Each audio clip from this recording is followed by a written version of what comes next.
I said, what did you do when whites were lynching black people in the South? Did you speak out? Did you share a word of goodness and mercy and God's grace? What did you do when that was happening? See, the General Conference, before merger, the General Conference couldn't meet in the South because hotels and motels were not open to blacks. So they had to meet in the North. Blacks could not have communion together with, they had to go in a separate area to have communion.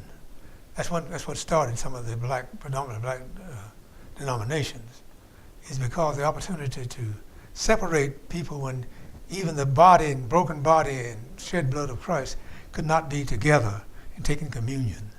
You had to be separate. You had to be at the back of the church or nowhere else in the church.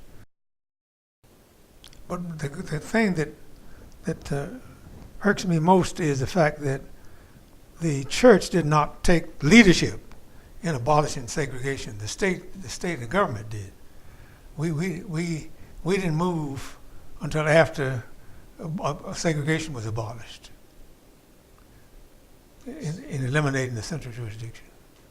Even though there were United Methodist pastors, Christian leaders who didn't say anything about it, they just went along with it. And yet they wanted us to speak against these blacks who were demonstrating.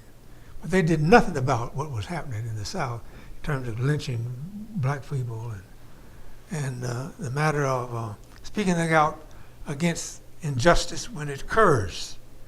Police killing black people in the streets, to speak out and to make a statement against that kind of thing.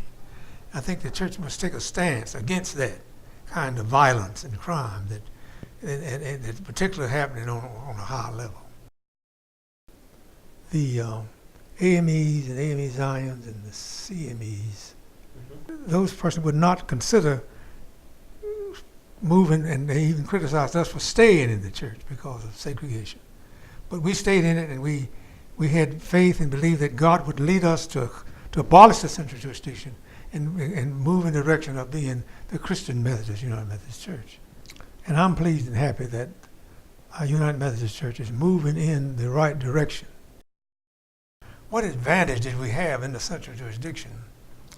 One of the real advantages is that we were in position to train and develop leaders, and we elected our own bishops in the central jurisdiction.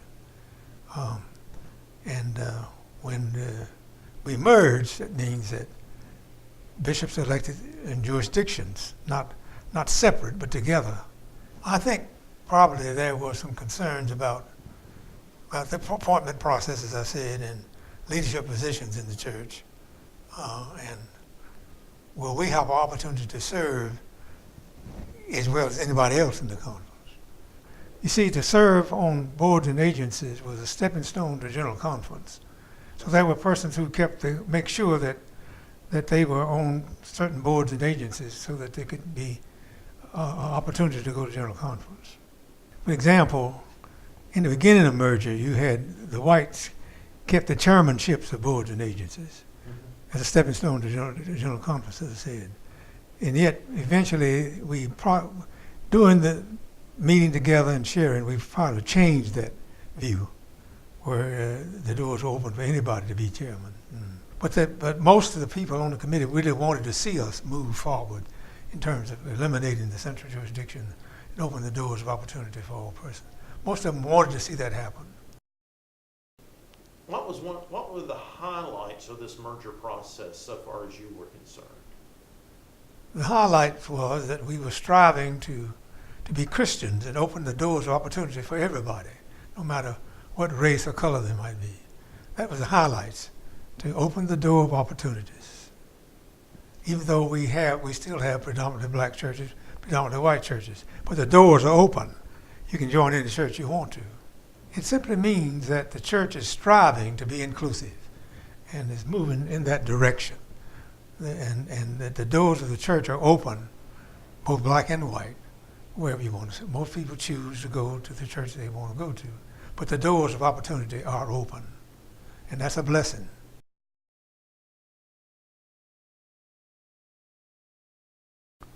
And even with women, my years as a superintendent, Yes, sir. my early years, you had a hard time appointing women as the pastors. And one man told me that he didn't want no skirt in the pulpit. So I said to him, well, I'll just instruct her to wear a pantsuit. And forget about the... I like that answer.